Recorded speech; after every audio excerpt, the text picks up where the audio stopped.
Welcome to Breaking the Chain. I'm Jacob. And I'm Cody. And we've got actually not a very large list to talk about today. We have The Calling, which recently happened. We have amazing news in new LLing. I have a lot to talk about there. We have card prices, a little bit of that, and then just general meta predictions, especially with new LLing.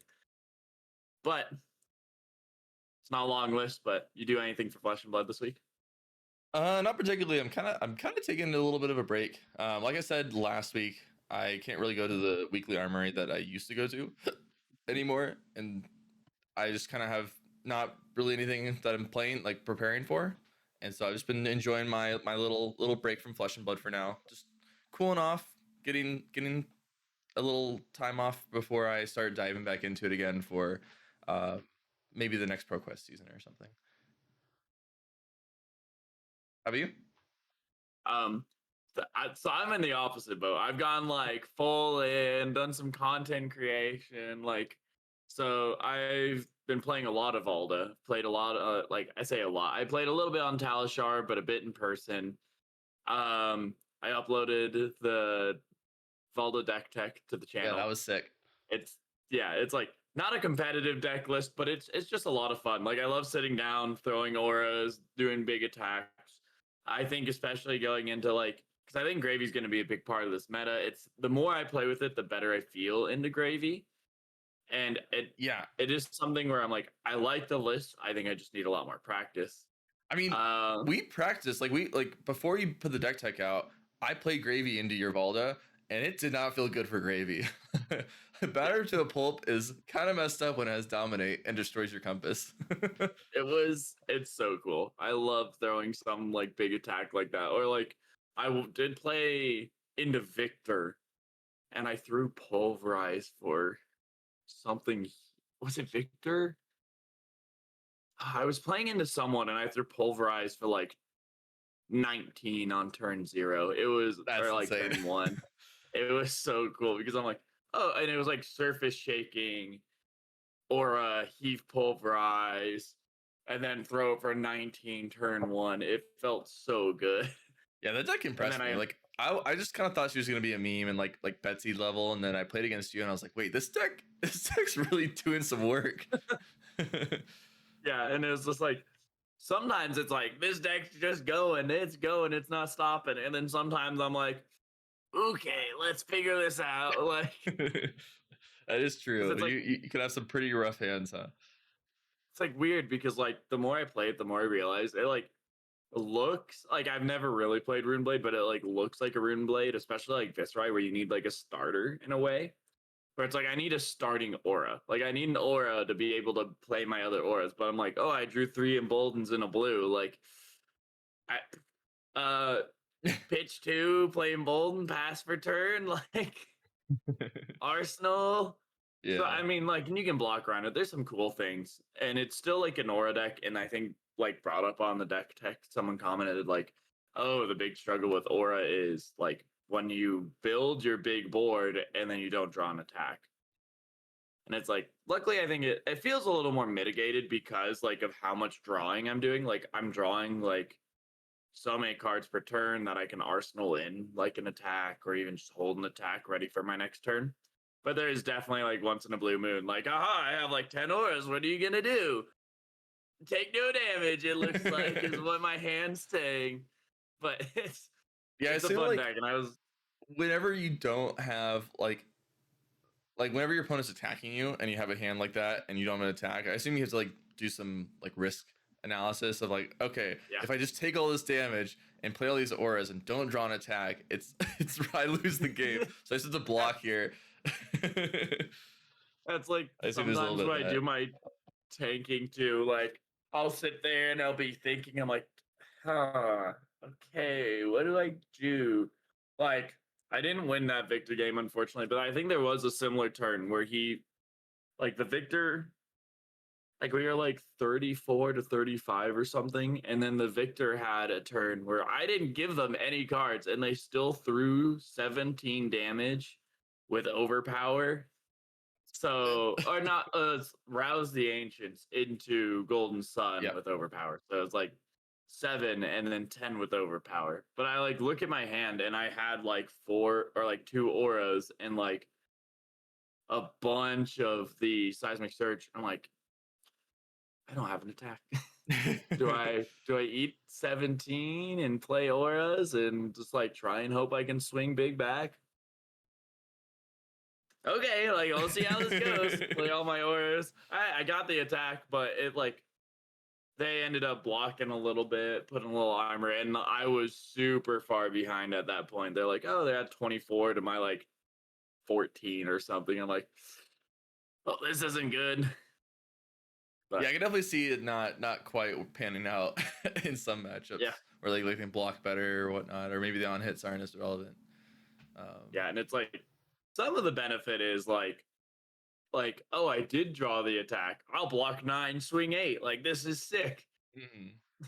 But sometimes you're definitely like backed into a corner of like, well, what's the correct option? Like I have so much life to play with, but I need that at some point.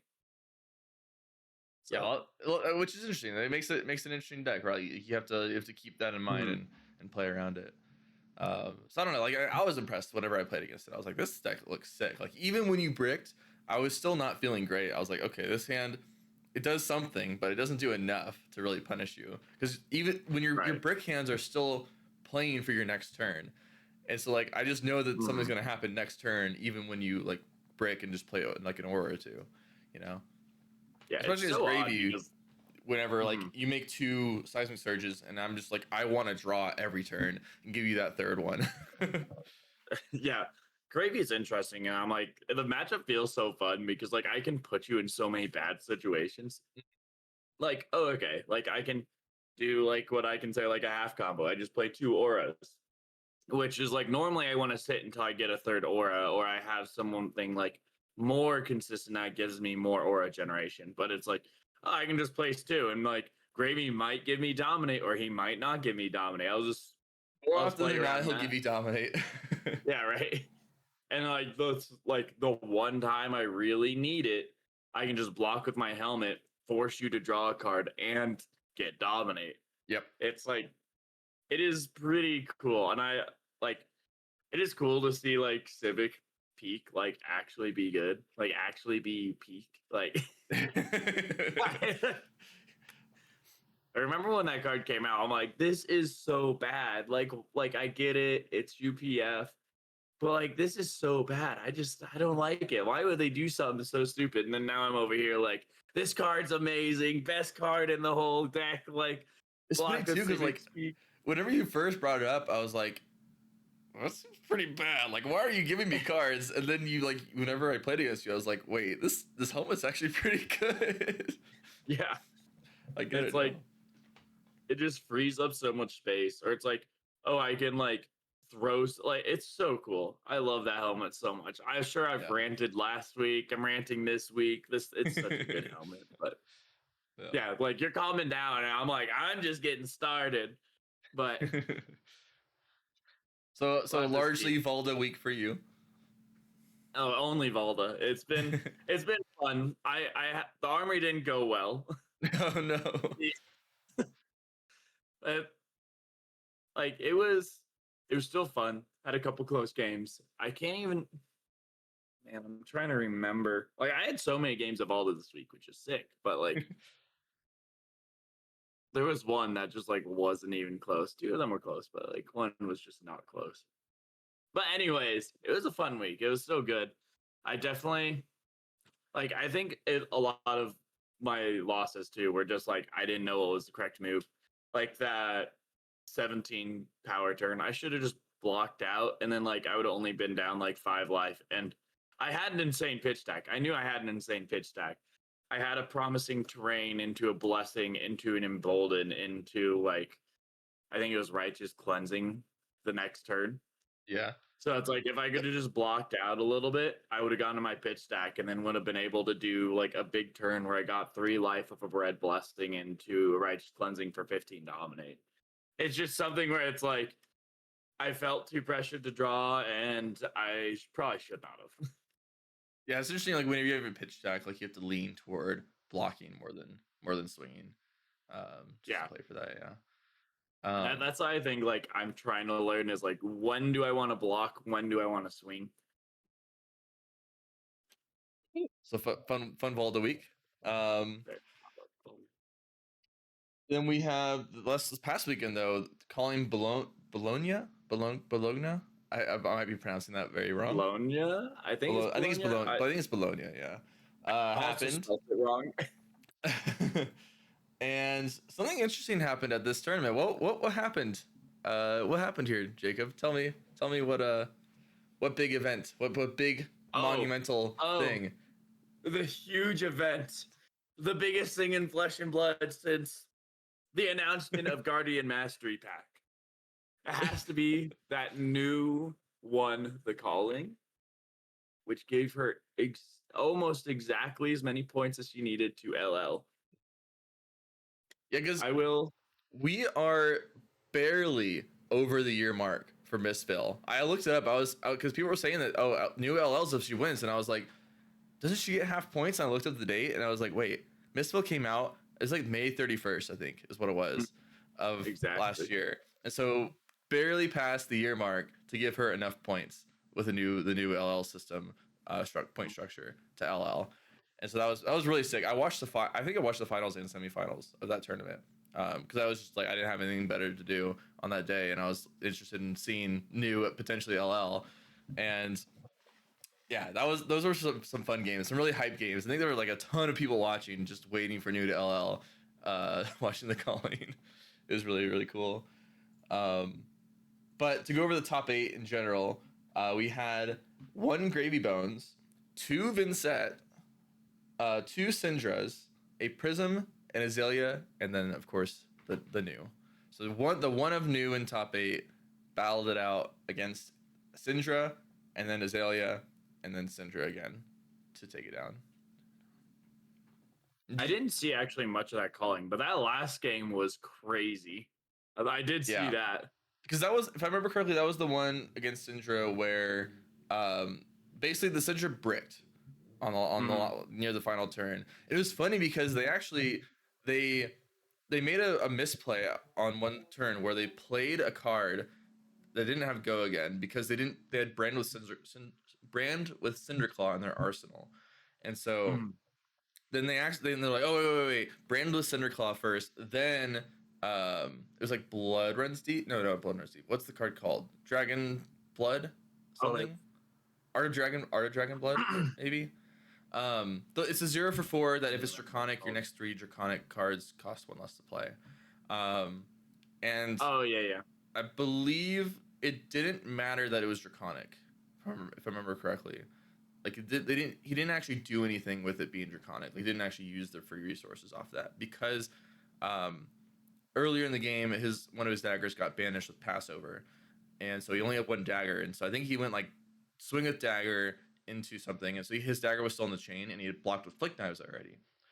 And I think, funnily enough, had he not been able to rewind and play the Brand of the Cinderclaw from Arsenal, his next turn he wouldn't have bricked because the next turn didn't have any starters. And so if he Yeah, had that Brand of the exactly. Cinderclaw still in Arsenal, the game would have been much different. But The thing instead, is, go ahead. I was gonna say, I pulled up Art of Dragon Blood. It doesn't naturally have go again unless it's draconic. Correct, but he ended the turn with it, if I remember correctly. It was last card in hand, and so he went Brand of the Oh, Cinderclaw but he from played. Arsenal, Art of Yep, Dragon yep. Blood, and then end turn, and then didn't have any daggers because his only dagger was on the chain, and so it didn't matter that it was draconic, and the Brand of the Cinderclaw was just sending 3 more damage, and so had he actually kept the Brand of the Cinderclaw on Arsenal, he would have had a starter for the next turn. Might have had to block a little Right. bit because it takes less cards from New's hand, but yeah, It would have it been was different interesting. because like he only threw one card, and that's what allowed New to like come back into it. So Yeah, even if he had to block 1 or 2 more cards, he would have responded with more cards. yeah. I think he had to like block with 2 cards, and then just like send one attack for 3 or 4 or something like that. I can't remember what it was, but it was something very bad. And then New was able to take back the whole game from there. Um, But it was interesting because I think maybe he arsenal. It was like shelter or something that he ended up arsenaling, and so like the new had to block with 2 cards just to play around ancestral empowerment, which was kind of funny. Um, but yeah, it was sad Didn't that like he he? also didn't have a dagger because uh he had throw dagger in hands, but just didn't have a dagger to throw, and New was at 1, so New just dies to throw dagger. But he had to pitch it, I think, to like get the dagger back or something, um, instead of actually using it. But anywho, Yeah, I saw that and I thought that was interesting as well. yeah. But But yeah, so it was a good game, but it was definitely like it was wild at the end because I'm like, oh yeah, the like Syndra's got this, like sit back, and then all of a sudden like draws the hand with no starter. I'm like, oh what? No, like does New have a chance? I'm like, I'm praying for New. No offense to the Syndra player, but please New come back in this yeah. one. Normally, I would root for Sintra, but since New was gonna LL from it, I was like, please, New, win win this game. It was also interesting too because like there was a time where the Syndra blocked with their flick knives on a Blossom Mistblade, and I was like, why are you doing that? Like that's your how Mm, you win the game. And then right. the New had 2 levels of enlightenment in hand, and so like they ended up messing up their turn so badly to have the Mistblade on hit not happen. And so I was like, oh wow, actually the Syndra made the right play there, but ended up costing them in the end again because they didn't have flick knives to end the game. But it was a weird spot where like they stopped a It's lot of hard. damage that turn, but then they Mm. lost their win con effectively later on. I Um, think the idea there was though, or like the idea was that the Syndra player, like, oh, I have this in the bag as long as I can play out all my hands, which I like. Again, I thought like, oh, the Syndra right. has this in the bag. So I think getting that really dud hand in the middle of the game really just turned it around. I agree. But yeah, really cool game to watch. Highly recommend that finals. The finals was actually really interesting. So recommend going back and watching it. Uh, I was impressed by like the composition of top 8. I think it's about what I expect. I was surprised to see 2 Vincent, Mhm. two brave souls piloting. I I was surprised about that too. Yeah. I stand by my decision to bring Vincent to nationals. I just wasn't the right person to bring the. I stand by the deck, not by my piloting ability. And clearly, we see here that That's Vincent fair. did pretty well at that tournament. Um, didn't unfortunately get too far in top 8, but did well up until that point. Um, yeah, Yeah, that was cool to watch. I Go do ahead. think Vincent's a strong deck. Like when Vincent gets going, Vincent's crazy. Like Yeah. I was talking about 2 weeks ago. I'm like, oh, I've got this game in the bag when I was playing at the Armory, and then out of nowhere, like I was at 31 turn, 2 turns later, I'm dead. Like that's When she works, she's 220 strong. something It's kind of like damage turn. Levia in the same Oh boat as yeah, Levia, where like Levia, like she seems so weak, but then her strong turns are crazy. Like they yeah. kill you if they just don't brick and like they don't mess up. Um, like the shadow heroes are definitely like that. But I don't think there were any other big events this past weekend outside of the Colin Bologna. Nope, I think that was it because like that's going into the national season. I was surprised that they put a calling so close to national season. Like, even with like US Nats supposed to be that week. I'm surprised that they had a calling like scheduled even around there. I mean, I think that's the exciting part about the game, though, too, is that there's just That's always true. some big events happening. Like that, the game's been growing, and now there's just always a battle hardened or a calling or something. There's always something going on. Like I was almost Cool. gonna go to there's a battle hardened next weekend, battle hardened Houston, and I was really considering going and bringing my girl Dio. Ultimately decided against it. I can't really spend a whole weekend away again, right now, and otherwise I would have gone. But there's just always something happening. It's really cool. They've scheduled a ton of events. Is cool. And a lot of like it definitely feels more active where it's like I remember like when I first started at least. It's like you get big news about Flesh and Blood and you get a big event here and then you'd sit down for like 3 weeks and like nothing really Yeah, big's happening or nothing's really going on. And then boom, big event, really exciting, big news. Then you have 3 more weeks of like nothing going on, this, that. And then, oh, here's like a Battle Hardened and a calling this month. And it's like completely different now where it's just like, oh, this week's this week's this Yep. week's this, and they like sneak so many, and like they're figuring out the spoiler season a lot, where it's like, okay, well, like we'll sneak in a little here and like slowly work it out, make it a little more exciting, and then like near the end, just get the whole big like dump of everything. But it's just like makes it a lot more like consistent levels of exciting instead of the like, woo, Yeah. I was like a roller actually just about to coaster bring ride. that up, which is that because of this, the calling. I know callings used to be like a massive deal, right? Like a calling was a premier event, and at least in my mind, it was one of the bigger events Yeah. that happened. And now there's just so many of them that it's it's obviously still exciting and it's still like a premier event, but because there's so many, it's not as, I guess, monumental maybe is the word I'm looking for, as it used to be before. Um, Mm. but at the same time, now you get to go, like pick and choose what you want to go to, right? Like obviously, if it's in a different country, it's not the same thing. But like, there's so many more that you always have the opportunity to prepare for one of these bigger tournaments if you wanted to, and that's really cool. Yeah.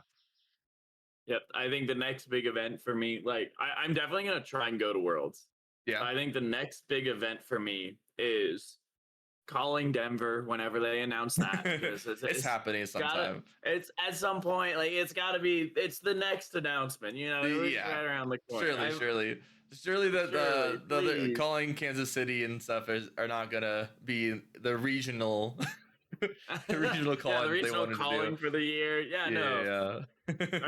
I like Colorado Springs. I'd be okay with that, Be but okay with that. I mean, I don't see them doing that considering like the airport, Denver airport is probably a little bit more accessible for travelers, right, but they could do that. It could happen. something weird Um, like that. but yeah, so news gone, and Just a that okay, so a yep, moment of silence for anyone that enjoyed New and Mistveil. Part of the Mistveil is now and completely missed it. gone Oh, too. yes, Well, I moment mean, of silence. besides expansion slots and stuff, but moment of silence. Okay, and now for And now we just everyone cheer for that being gone. let's go. Moment of applause. Blues are back on the menu. Guardians back. Like we can play the game. It's so exciting. Like anyone that's a Guardian player, anyone that like restricted their blues. I'm sure Vincent players are celebrating. It's an exciting day. I'm I'm I don't. ready. I'm so excited. Outside of new players, I don't think there's anybody that was like, thank God news in the meta. There's not a lot of heroes that were like, oh man, I really love my new matchup. Like I'm looking forward to this. Hmm. Like, there's just a lot of people there were a lot of matchups that were like 50-50 ish, and then a lot of bad matchups and a lot of warped matchups. Um, as we mentioned before in a previous episode, new was oppressive in that sense of like you can't run these blues. Like you have to have a way to either sideboard these blues out or she's going to take advantage of them, right? And Yeah, Guardians just didn't have that opportunity to really just sideboard blues out, right? yeah. And it's like as much as I'm celebrating, like I'm excited because I can step in and play Guardian. Like I did actually think New was a really cool deck. I think the way she played and interacted with the game was really cool. I agree. It's just it was so disruptive to the way I played the game that's why I'm so excited to see her leave. But I wouldn't be upset with seeing another like version of New or Miss Veil Assassin that came in that's a little different and not as disruptive to like again like even just generally more like fatiguey decks too. Like having her helmet just be able to banish cards from you is also insane, and Cosmic Awakening and So I just had a thought too, which is that Guardian was good before Mistveil came out, right? It was like an actual like competitive solid um class. I mean, it was all right. I think Victor was good because Victor. I just leave it at Victor. It was back when KO was like the meta, and it was like Victor was fine, but he was a lot less consistent. He was very like big turns. Like I don't know how to explain it. Like he was just an aggressive guardian that was a little less consistent than like normal guardians, but he was good. Outside of that, the rest of the Guardians were not so good. I mean, Betsy, that's the set she came out, but she's never been Yeah, good. And Victor was just a better Bravo at the time because Bravo went very aggressive before Victor came out. and then Victor came out and was just more aggressive. Yeah. I And guess what I'm trying at to get that, at, which it since the Guardians weren't quite good before New came out, I was under the impression that like Guardians were being kept out of the meta because of New, but that's not true because KO was good before New came out. But regardless, it's interesting to think that it's only been about a year since Mistfall came out. I feel like yeah, it right. feels like it's been way longer than a year I know. since I've Mistfall been came out. yeah.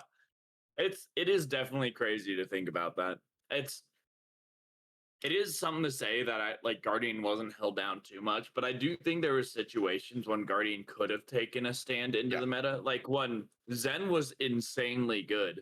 If it was just Zen, like even before the bans, if it was just Zen and the other two weren't there, like I think Guardian would have been able to step in. There still would have been games where Zen blew you up.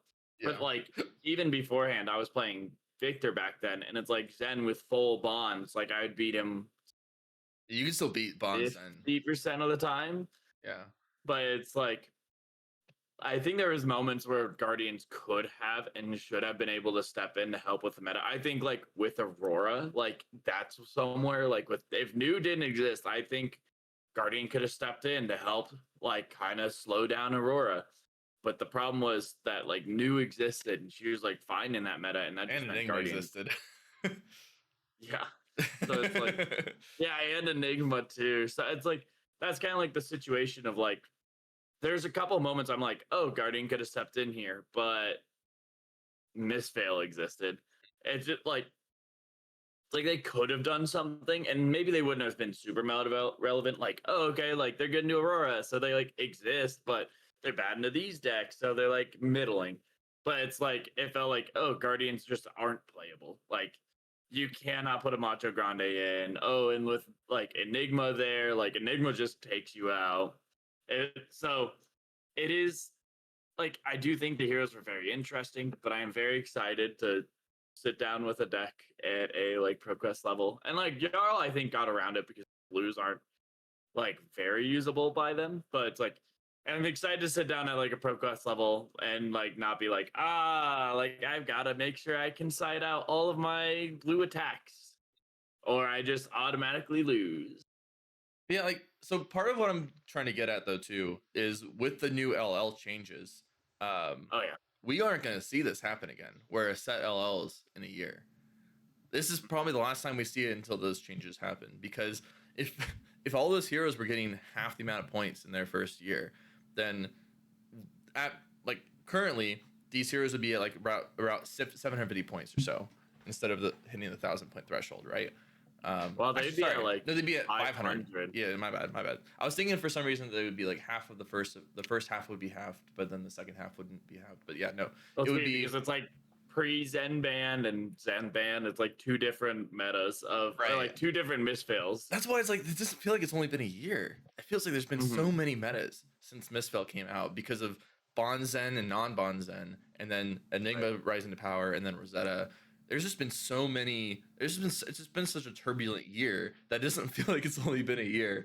But what I'm getting at is that imagine if Enigma and New were still in the game right now, and Guardian was still being gate kept, right? I don't know. Like I feel like it's like a year is fine. If you ask me, I think a year is perfectly good for heroes that And have that dominance to go away. see, this is where I'm like, I still would prefer that heroes last more than a year. I think I think Misfailed is a little powered, a little too powered, a little too much juice. Yeah. But on top of that, I think that this is where a situation where it's like imagine Gravy Bones comes out and he's just so dominant his entire time he like you can play him from he's already a strong deck. Some consider him one of the best decks, if not the best deck. Imagine he stays at this level or similar levels all the way throughout the history of Gravy Bones.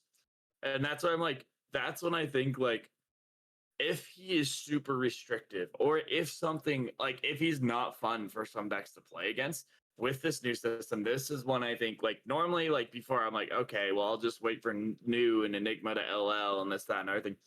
But this is where I think like LSS with this new precedent has to step in and fix these kind of things because they're gonna have these heroes stick around for so long. They're gonna have like matchups like this class is unplayable because this one hero exists because of this one card. Like not even just one card, but like this is one that's like I feel like they have more of a responsibility to step in and be like, Right. oh, like Siren's Call was just such a like a crazy card that a lot of people thought was immensely unfun to play against. And like that's where like they should step in and be like, oh, Siren Call is banned because of this. And then like Miragai just being like I win card against a lot of decks. Like you just like lose if they play Miragai. It's like, okay, like maybe not Miragai, but like ban something around Miragai, or even like traverse the universe. No one likes seeing a legendary go, but like that like was insane. I But like expect to see but that LL'd, or not LL'd, banned before the next Mist Veil comes out, the next Mystic Hero. yeah. By I the way, sorry, I think it side would be tangent. no, you're all good. I was gonna say I think it that card would be fine if the hero abilities are a little less tuned down, or there's some like Yeah, there better could be ways. workarounds. Yeah, But like it's definitely something where it's like this is where I believe they have to step in now, and it's like this deck is just like Enigma exists, so you can't play a deck that doesn't do 1,000 damage a turn. Like exaggeration, but like yeah. It's a weird spot though because you have to. They have to now consider that a hero can be just hard gatekeeping other decks, and they're going to be doing it for way too long, right? yeah, And so even if a deck isn't just insanely powerful in a tier 1 deck, they might have to make bans to make it worse just to open up the meta for other decks. Just that people don't have their Guardian decks sitting in a box collecting dust for a year and a half, 2 years, right? Um, because I just don't know. imagine like if New and Mhm. Enigma were still illegal and Guardian players just still can't really play the game at a competitive level at least. Yeah. It doesn't feel like a good feeling to me. And like obviously Mistveil is a bit of an exception, right? Because the power level is really high, and because Mhm. of two heroes being a bit of oppressive towards the meta, and one hero just out of the gate just dominating the meta. So it was a little bit different in that sense. But I still think that having the system in place to effectively control that already by LLing them sooner was important because I want to go back to like the Gravy example, right? Where let's say Yeah. Gravy is just dominant and is just winning, maybe a third or a fourth of the events, which is very, very dominant, right? A lot. That's a And lot. still just not getting a ton of points. And he doesn't get touched because maybe he's not, you know, tier 1 or tier 0, but he's still a very good deck. And so he doesn't really deserve a ban, but at the same time, he's very present in the format, and then he's very present in the Mhm. format for an extremely long time. And maybe that's gatekeeping Guardian, which I don't think it is, but maybe it's gatekeeping other decks or something, right? And he just stays there. He's going to be here no matter how well he does. He's going to be here for at least a year and a half. If they don't touch him at all, no bans, no nothing, even if he gets better and becomes maybe not 2-0, but like top of tier 1, he's just going to be here for a long time with the new setup. And I think that it forces LSS to make some, I guess, preemptive changes and preemptive bans in terms of like maybe he's not actually winning everything, but he still just needs to have take a little bit of a step down in terms of his presence, just to let other people play the game. Right. And like another thing that could be like a solution to like this kind of thing is like giving more support for classes that have Yeah, like bad matchups like that in the expansion slot, like Batter to a Pulp, for example. I honestly don't think it would have been amazing in that meta still, but something where like you give like, oh, here's Batter to a Pulp for Guardians, and oh, here give more of that faster. yeah, I, Because yeah. Sorry, I go ahead. I was like I was gonna say I think that's like a situation in which like it feels a bit better because it's like, oh, okay, they played Raga. I've been holding on to this Batter to a Pulp. I'll throw Batter to a Pulp and take out their Raga because they can't block six. Yeah, But like for example, just give more heroes more ways to play around it, and then it doesn't feel as bad. Like yeah. I it will just say, feels like their response, like Enigma came out, and it took them an entire year to give Guardian any way of dealing with Enigma. Like Yeah, there needs to it's be like, preemptive. Yeah, much faster counterplay. I agree. and it's like I think it's something where like their team's growing. They're definitely a lot more experienced. Like you even look a year ago compared to now. Like you look at this set and how like even just draft, how draft looks and sealed looks. And like every set gets better. Like we talk about this all the time. Every set gets better. And you can tell the team's more experienced. So like again, this could be all problems that we're talking about that are like been mitigated and solved. And again, they work a year out. So it's something where it's like, oh, it's been solved and mitigated. We just don't know it but it's something where it's like just looking into the future. This is what I think and what I worry about, but at the same time, I have a lot of trust in LSS, so I'm like not too worried. I'm sure they'll figure it out, and they have a lot of solutions for the problems I already bring up. Yeah, exactly. And that is a big point, is that it really matters the most when a deck has very polarized matchups, right? Which Gravy Bones is one of them. I think it's getting less so that he has as much polarized matchups. And obviously, if a hero has game into most of the heroes and they're not gatekeeping anything, then they're not a problem. Like they can be as good as they want if they have 50-50 into everything, right? Like Zen before Mm, he LL'd. Zen before he LL'd was an amazing deck. Like no, there weren't a lot of decks that just felt like they couldn't win against that deck. oh yeah. Um, and so it obviously is very context dependent on how polarized that hero is and how oppressive they are and whatnot. But Yeah.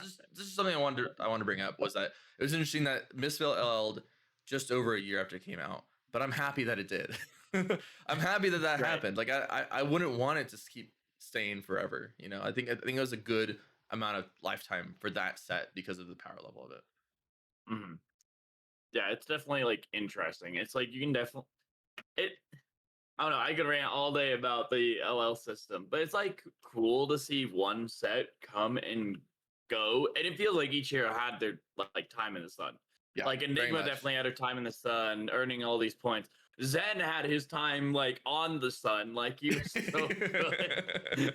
And then you had like, and then you had like New, who was on like I don't feel like she was ever the best. Like she never felt like the best, but she was always like second. She was always just sitting there, right next to the like Just second place always on the there. podium, Yeah. always there. But it felt like she was so strong, and it's like cool to have this cycle. And it's like I had that like moment of silence. Like I didn't mean it in like a semi-serious way because like I do think Yeah. like I should respect the people that like really enjoyed these heroes Yeah. because I think it is something important that like people do enjoy these heroes and they lost something important to them.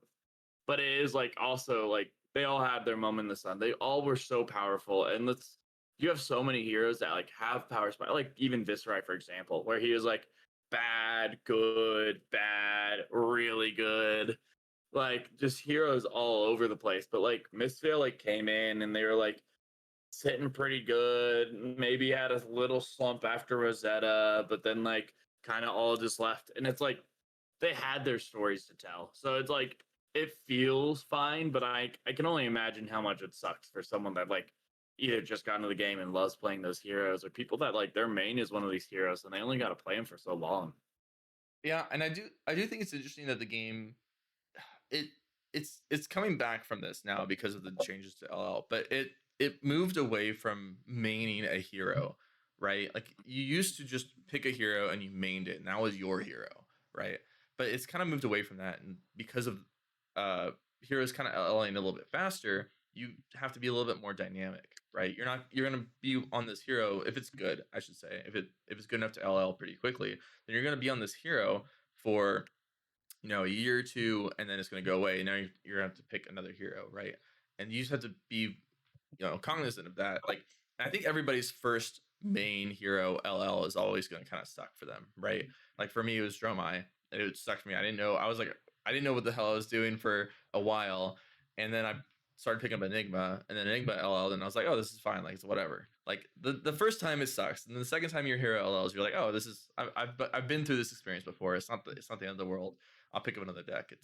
And I think everyone just has to go through that first period of their favorite hero LA, and then the next one, it's like it's not as big of a deal.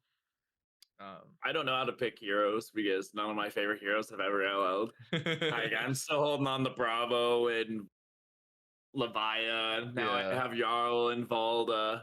Well, you But switch heroes anyway, right? Because dude, like you used to be a yeah, really big Levia player, but it's almost like if she had LL'd, you'd be in the same boat because you haven't really played Levia in a long time, right? yeah. So it's almost like it's almost like she doesn't exist for you anyway.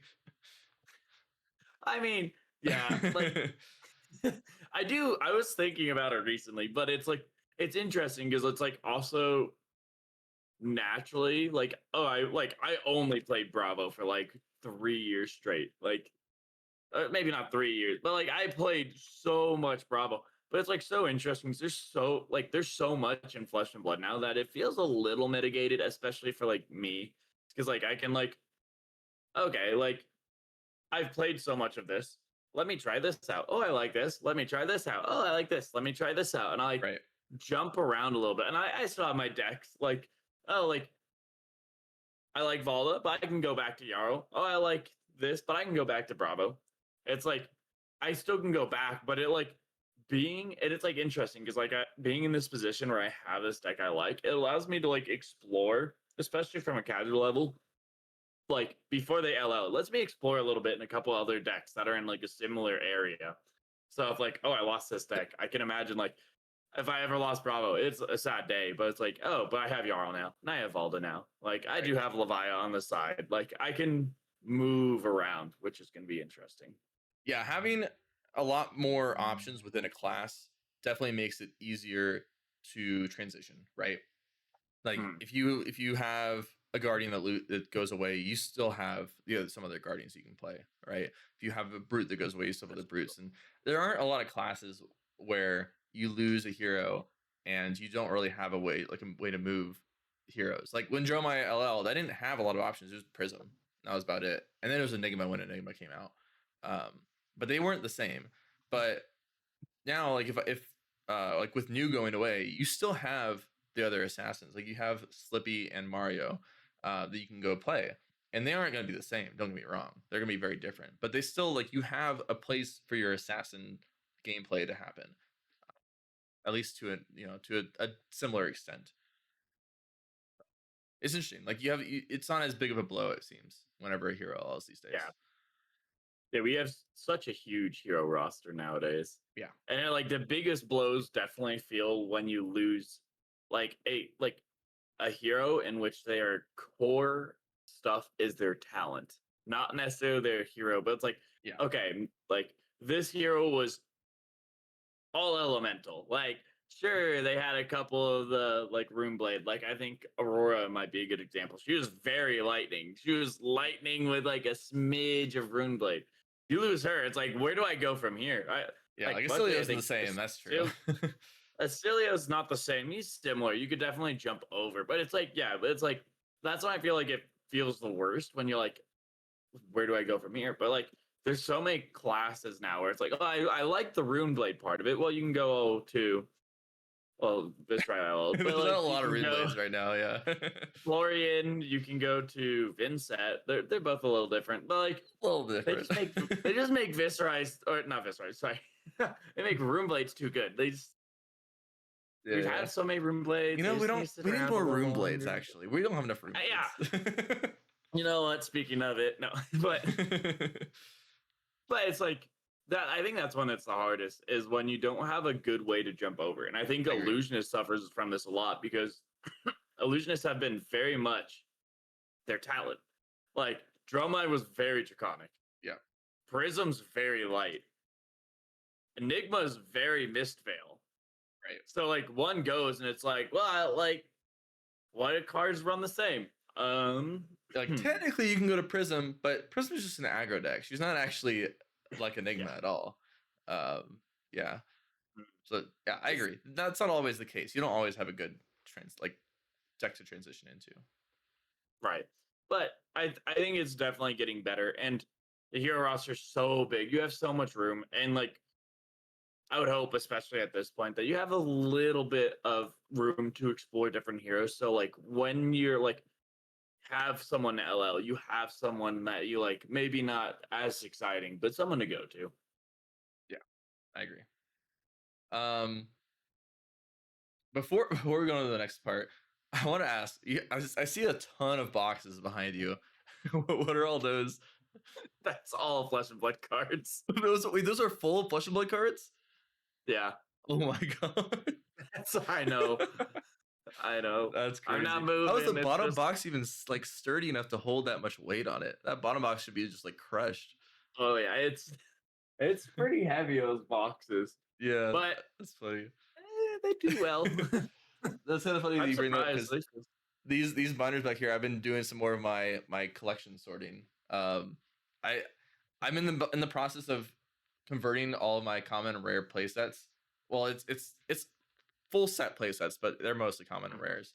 I'm converting them into these binders, and it is a process. It is a long process to sort these cards and put them all. Let me show you what one of them looked like really quick. Hold on. Mm.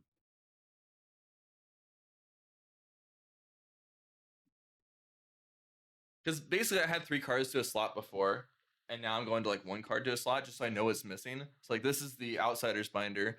So if I go to here, you can see that like I have, it looks really nice and clean when you have Oh all yeah, it 9 looks nice. cards to like Oh, but each you're page just is its like own making card. sure you have all. Yeah, Yeah, exactly. So then I, whenever I like, cause before when I had 3 to a binder, I didn't know if there was 1, 2, or 3 cards in that slot, and I would have to like uh have a little like sticky note in there and write down like, oh, I took this card out for this deck or whatever. And then it just ended up being to the point where like I just don't know if I have a playset of a card or not anymore. And so now I'm switching to that collection style, and it's it's taking a while. It is not quick to do that. yeah. I every once in a blue moon try and sort through these like big boxes, and like for people that aren't watching, they're probably about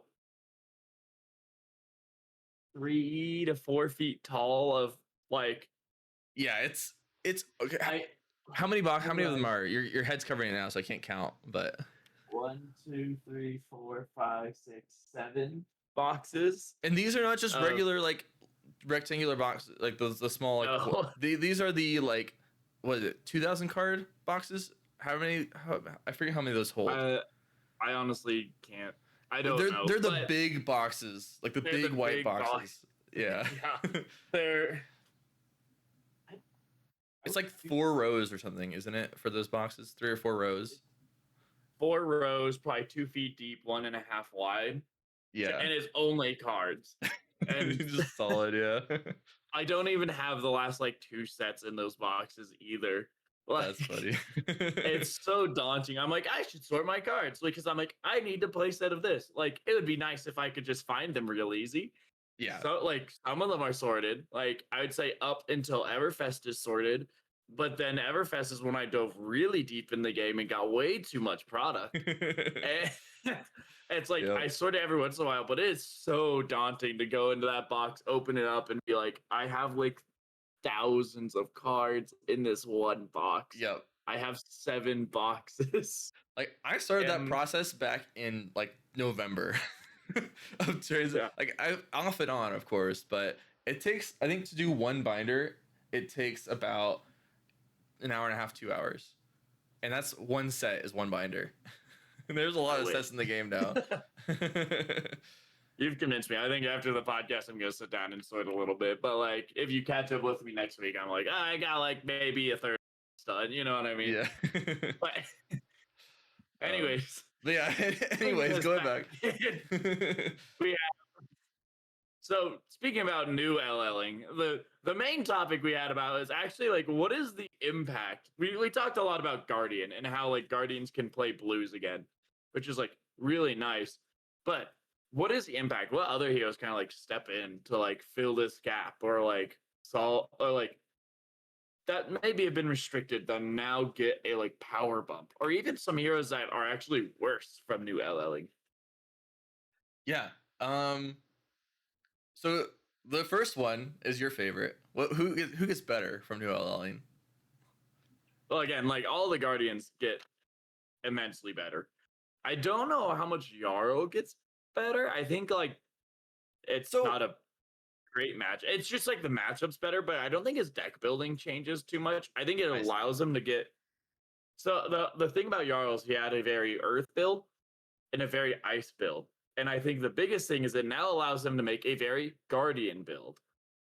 So now you have three type of Jarls you could run into. Is this a right like Rouse the Ancient Jarl? Is this a heavy Ice Jarl? Is this Earth Jarl? Is this a mixed Jarl? Like you have so many different ways to build him now, which is really exciting. But then outside of that, I think Victor gets the biggest jump in power. Like Victor is a lot more consistent now. He is a hero in which like he ran all the blue 60s, all the eights. It didn't even matter. Like even when I was playing Victor, like I'm like I could face a new. I don't have the sideboard room. They're gonna throw three Macho Grandes and three Thunderquakes at me. I can't do anything about Yeah. it. I mean, you couldn't really afford to cut him because it just makes your Yeah. clash cards so much worse, right? So like, it's just not much you could do about that. So it's like Victor gets, I think, the biggest power jump. I think Bravo, I don't know if he's going to come back because, again, I think he has an identity crisis of like, do I want to be Victor? But like, Victor's a better Victor because he is Victor. He's the horse. But it's like, He's the horse. he is the horse. But and then he's like, okay, well, maybe I'll go a little bit bigger in aura. And now you have Valda, especially with like what we've seen out of the Guardian Mastery Pack. It's like I feel like Bravo's suffering a little bit of identity crisis, where it's like, which way do I want to build it? How am I going to do this? And I think the best way for him is going to be like a very defensive deck. I don't know. It's really weird kind of look at Guardian right now, but I'm interested to see how they adapt into the meta. And I think there's definitely a lot to learn because it's just not been like there's so much room that's had to been taken out for Mistveil. So like out of each hero, and now that news gone, you don't even have to worry about that. And like learning on Valda against Gravy Bones, like there's so much tech that like I have not had the chance to test, and it's really cool. Yeah, Guardian definitely changes a lot. I know you're excited for that.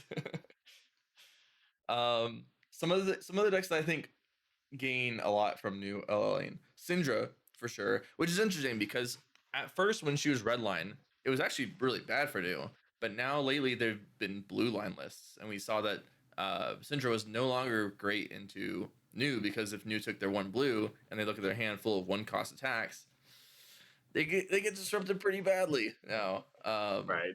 So now Syndra has one less bad matchup in the meta. I don't think this was changing anything for new particularly. Maybe running D reacts for it, and maybe they start cutting a little bit more of their D reacts now. But Syndra definitely gains a bump. Azalea certainly gets a bump from new going away, and is probably going to LL soon. I'd be surprised if she doesn't win at least one of these national championships that are going to happen in the next couple weeks. Because this weekend we have, let's see, 1, 2, 3, 6, 9, 11. We have 11 national championships happening, and I'm kind of curious now. What do these give? They're variable, if I remember correctly. They're 5, 10, or 25 points per event, depending on the number of players. And Azalea's at 931. She's going to get double. 1.5. Oh no, it's 1.5. That's right, 1.5 times the amount of points. And so I guess she actually could win a couple national championships and still be here, which is interesting. She actually has to win at least 2 national championships, at least 2 of the bigger ones. So that's interesting. So she could stick around actually, but I do think she gets a lot from new LLing. Dash.io, Which I don't think is good if you want her to stick around. If like with new LLing, if you want her to stick around, she wins a couple national championships. Even the 25 one, like win 2, maybe 3 of the 25, she's gone. Yeah, just a few of the big ones, and she goes away. Dash.io, she lost a bad matchup, so she gets a little bit better. KO, I think was being held back by new. Some of the brutes in general, were being held back by new because they had to run good blues, like big attack blues, right? I don't think Fruit was held down that much because Not they run entirely. yellows and their blues aren't entirely that good. That's been a big complaint about Fruits for a long time is that their blues kind of suck. I mean, KO runs a lot of 5 power blues, right? That's fair. Like KO's a little bit better, but it's like especially in like Rhinar and Leviathan. Like Leviathan, maybe you're a little more worried, but like with I mean, Rhinar, you can't run your agility stuff, right? Like your agility stuff was pretty bad for them in terms of well, I guess not as much the discard one, but um the the agility stuff was yellow and red. I mean KO, well, I guess KO runs the blue one. Yeah. But Reiner Yeah. and Leviat don't run the blue ones. But I mean the blue that makes an agility and a might, that one, Leviat runs that. Oh, the yeah, I know which one you're talking. Can't remember what it's called, but yeah, that one you have to cut, which is making your turns worse and stuff. I don't know if you sorry. I don't know. I personally don't know about the brute getting better. I think they have such a big back gap. I think it allows them to put in more class hate against mechanologist if mechanologist gets good. I So can it's see that, like yeah. I think they get better if the meta gets better around them. Sure. But generally, I don't think the new matchup was that bad. I think new was just generally good into a lot of heroes, but I'm almost certain KO had a bad new matchup, but yeah, the other that Guardians would make more sense. might not have been as bad. Sorry, I keep saying Guardian Brutes. The other Brutes Yeah. might not have been as bad. That was it for me. Do you have any other heroes you think gain or lose from new LLing? I think Riptide loses with Oh new yes, LLing. yeah. Riptide Like, had a really good new matchup. Did not mind playing like, against it. oh, reaction, go again, bonus power, all of them. Okay, like I'm gonna trigger all my traps all the time, and you're not surprising me because I'll wait for you to react to block. Like, Yeah, and then like they I think had Riptide the loses.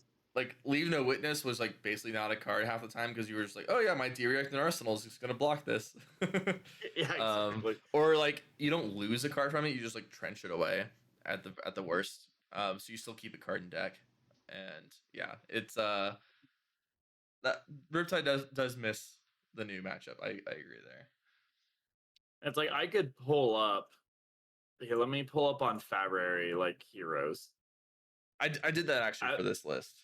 Um, you're already ahead of me. I didn't I see bet my the other assassins are pretty happy just because now you are more yeah like it just feels better. But like I wouldn't say it's a Slippy. huge win. Slippy's the big one. Mm, Fang probably is happy. Um, yeah, Fang Florian, probably. Florian, I can't remember. Did Florian have a good or bad new matchup? he had a really good matchup. So I think that's actually really bad for him Okay. because it is a situation where it's a good matchup. But like, especially without his late game option now of Germinate, I think it definitely opens him up to a lot of worse matchups. So I think it's actually a bad thing for Florian, that new LL. I can see I that. mean, Verdance is very happy. I think Verdance is Verdance very gets happy. a I forgot about that one. ton better. I forgot to include her. Yeah, Verdance definitely likes new going away. Um, I think the last one of note that I have is Acilio, which I think Acilio, like, there's a lot of people around this area picking up Acilio, and it really scares me because, like, people are, oh, like, one, he looks super cool, but, like, just kill you. oh, yeah, like, I love, so I'm not a wizard player, but, like, I love watching wizard combos. They're so cool. Like, I love being like, oh, gone in a flash like 30 times for 100 damage. That's sick. But like it scares me because like especially as a guardian player, a lot of them I'm just like, oh, sit around, dirtle around. Oh, they're comboing off. That was a fun game. I Yeah. dirtled pretty well. Now I get to watch the explosion. Like Yeah, they just I wait think for the time to shine and they just like snipe you. yeah, Acilio's not as bad because he's really bad in disruption. So like Guardian is okay into Acilio. I think Jarl's even favored into Acilio, but it is something that scares me, especially with this new card where it's like, well, New's gone, Acilio's stronger. Well, we'll see how it goes. Yeah, just trading one matchup for another one. Mm. um, But yeah, I think that's we'll talk about like our predictions for national seasons in a little bit. But yeah, the winners and losers, there are a lot of decks that are affected by new going away. It's a very big shakeup happening. But I don't know. As a last note to that, I'm trying to decide if it's more or less of a shakeup than Enigma going away. I think it's probably close, but not as much. I'm That's my gonna thought. say more, but You that's think just more? because I think it's more, and it's because my guess is because it allows a couple of other decks to show up, and because those other decks show up, it makes a lot of other decks not as good. Because like even when Enigma left, I think there was still a lot of decks that Enigma dominated, that new dominated. They kind of like were in the same field. It feels like, at least from a Guardian perspective. So it's like all of a sudden both of them going away, you have more decks opening up that aren't getting just countered by another deck of a similar type. I just remember when Enigma LL'd, Florian just took over. like Florian That's was being fair. gate kept by Enigma, and then the moment she's gone, Florian just went right to the top. So much so they had to ban Germany. They had to ban Scepter of Hmm. Pain. Like the Scepter of Pain build too was just like able to exist because Enigma left. Um, I guess my question is like, was Florian the only big change with Enigma going though? I guess Florian, or not Florian, Vernon's got better too. Earth got better. Earth in general just got better. Yeah, I guess that was the biggest thing. Really, was just Earth got better because I think there was a thought that Guardian was going to get better, but then Earth was holding back Guardian. Um, and New was still a deck. So Yeah. so yeah, maybe it's about the same, if not more, for New. Yeah, we'll see. We'll see how the meta shakes up in the coming weeks. I think generally it will be a lot more shift, but I don't think we'll have as big as a shift as like Flooring and Verdants. Yeah, not as immediate of a shift, but like yeah, I agree. Something else I want to talk about was card prices.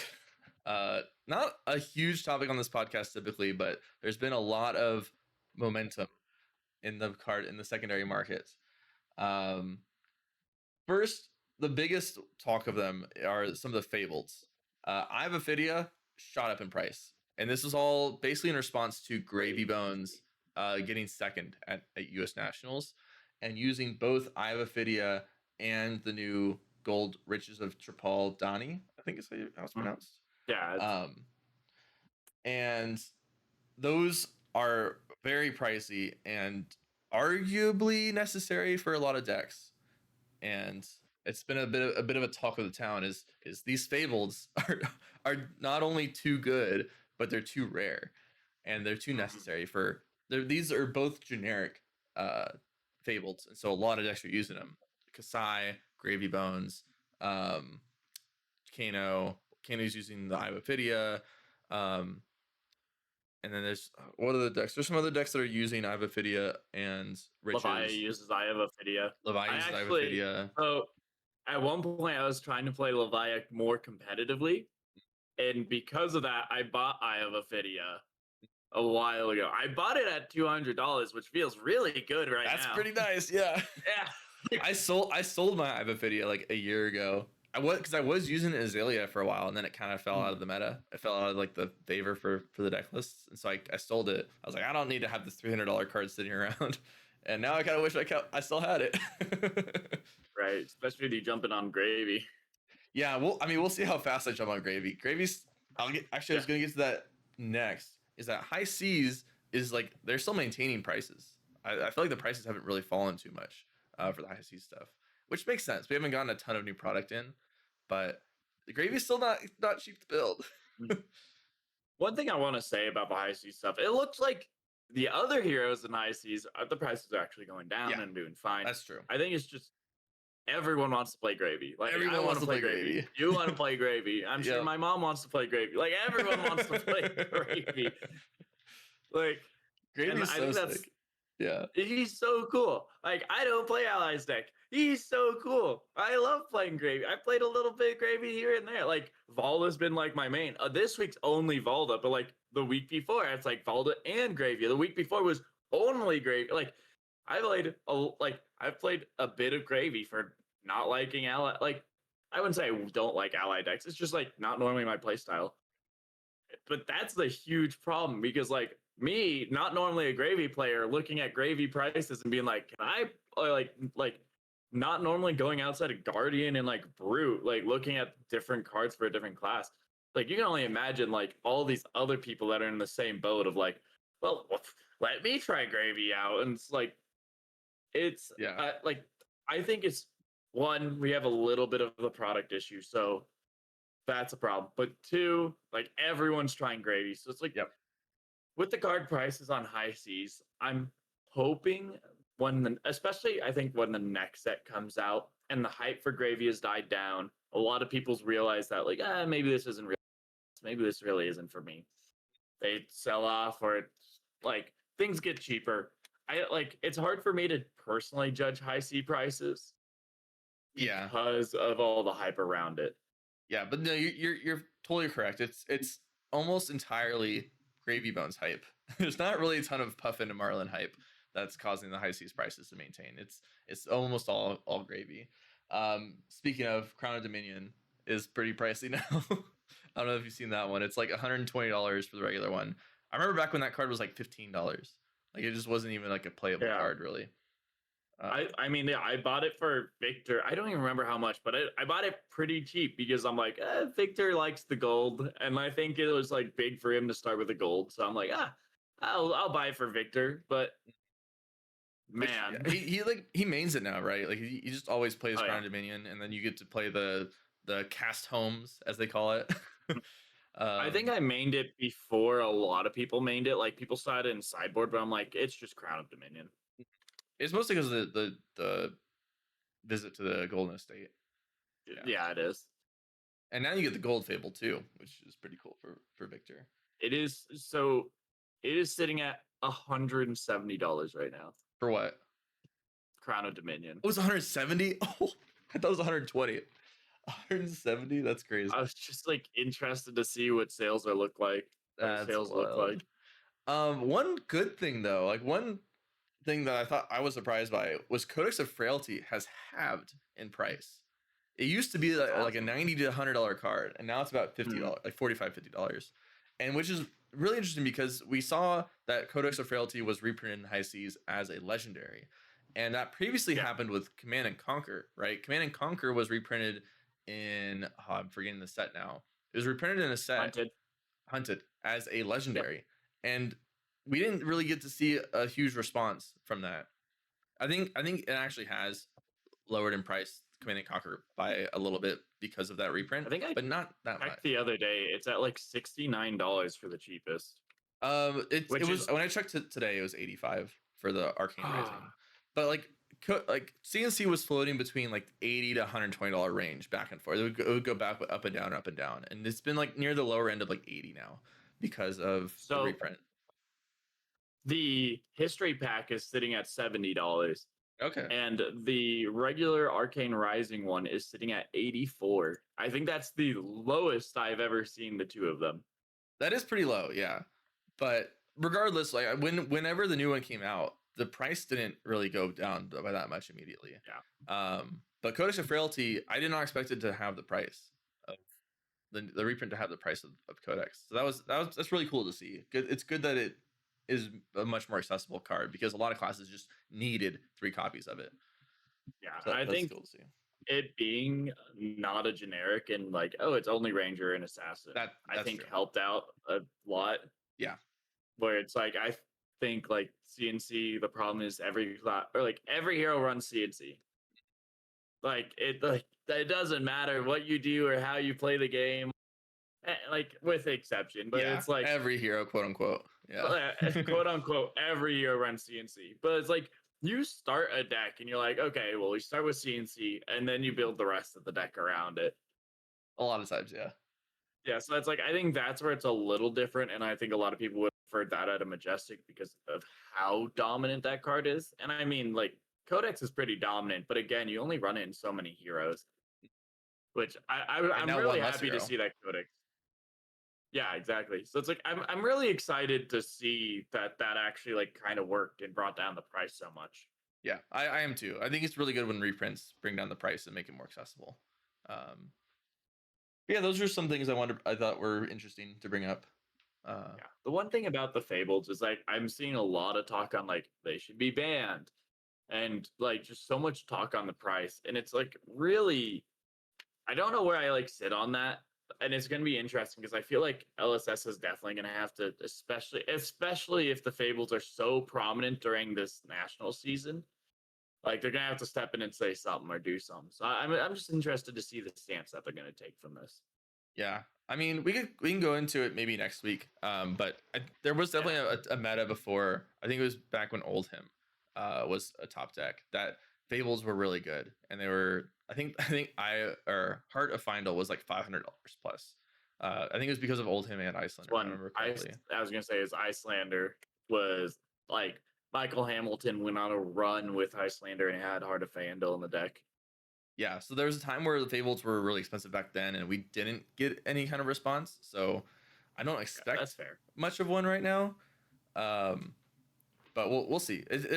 I am of the opinion that I think that they could all use a reprint, but we'll see we'll see what happens. We'll see if Especially Riches of Triple Donny. It's the best Fable they printed. Could probably yeah. use a reprint. Still no cold Nah. foil, by the way. We still don't know.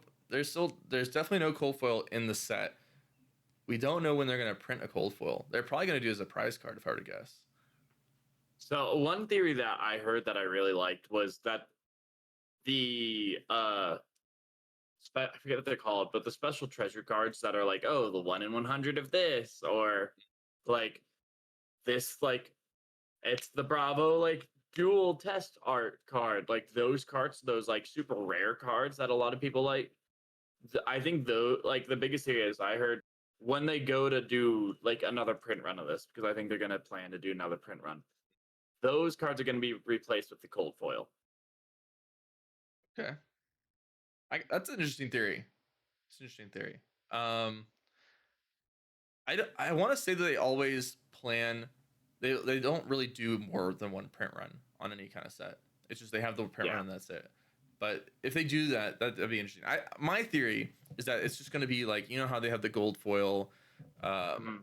like usually it's been helmets in the past, like the Balance of Justice or Crown of Providence. I feel like they might just do that with the riches of uh, Triple Donny. But Yeah.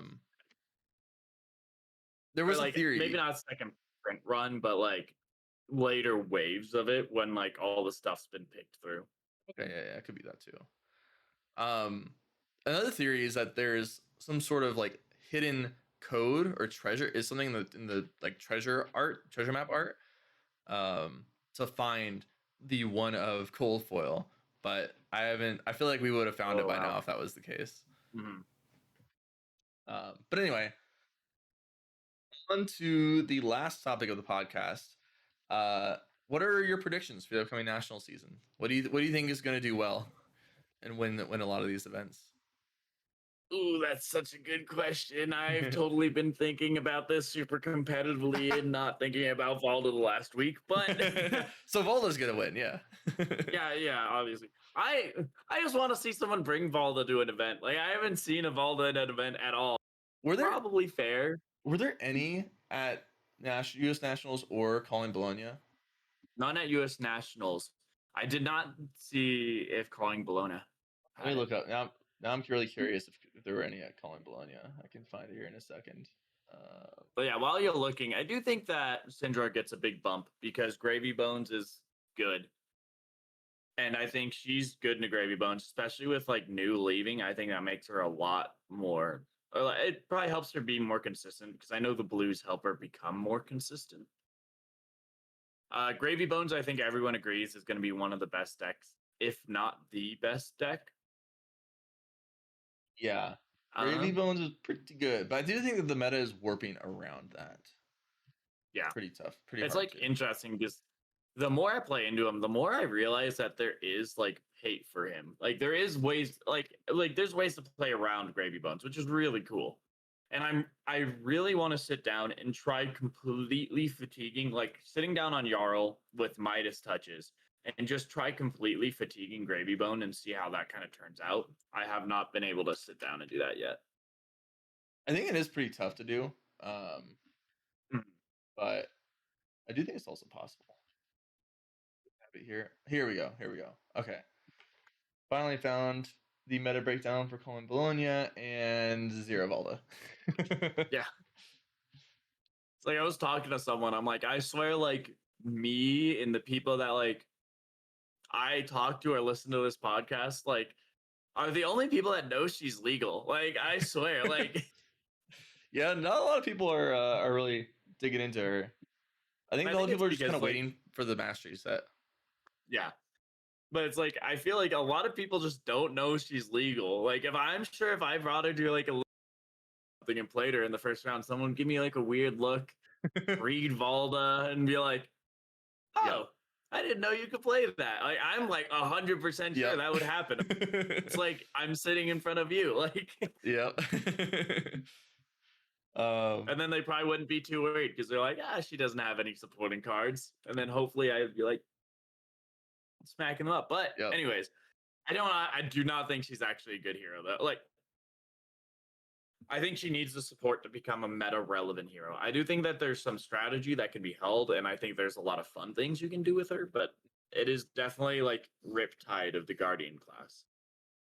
Yeah, like she's like good, but not like kind of getting, just not quite getting there. Yeah. Yeah, like Although I Riptide got a can't lot from High Seas, so I I'm guess surprised he hasn't put up results. yeah, maybe pre-high seas or something. Or like what's another good example? Anyways, side Anyway, tangenting again. no, yeah, we talked about Valda enough. We'll probably talk about her way too much in the upcoming weeks too. But But yeah, I think my predictions are Azalea, Gravy Bones, and Syndra. I think those will be the top 3 performers of national season. I think those. I don't know if there's gonna be much more besides those 3. I think there's some sneaky ones that could make it, like Acilio or maybe Prism or something. I think there's I think some sneaky Arachne picks. Marionette could be a little Yeah, sneaky. Arachne Marionette could probably get there as well. I think there's a lot of close behinds that I wouldn't be surprised if they are just dominating the nationals format. But those are my top picks: Azalea, Gravy Bone, Syndra. Okay, so I do think Syndra and Gravy Bones. I'm trying to think of a third. I mean, Azalea had the Azalea and Florian were the top 2 most brought decks to Calling Bologna. I'm still surprised people are bringing so much Florian. I think he's solid. I don't think he's anything special. I do think but I he's think he's very solid. solid. He made 2. He actually didn't make Calling top 8 at all, did he? Mm. But he did make. There were 2 that made top of U.S. Nationals. I'm gonna sit with Gravy Bones, Syndra. Ooh. I'm gonna say Arachne Marionette. I'm locking that in. I like it. Spicy, I like it. but Yeah. So the question to the audience: what is your prediction for the winners of national season? Who do you think is going to perform really well? Do you agree with our picks? Do you have some spicy picks of your own? Is there going to be a Valda that wins nationals? Let us know in the comments below. Goes up to a nationals. Yeah, yeah. Actually, that's a better question. And then, as always, if you could like and subscribe, we really appreciate it. It helps us out a ton. And yeah, is there anything else you want to say before we head out? I'm all good here. All right. And with that, I'm Cody. And I'm Jacob. And thanks for watching and listening.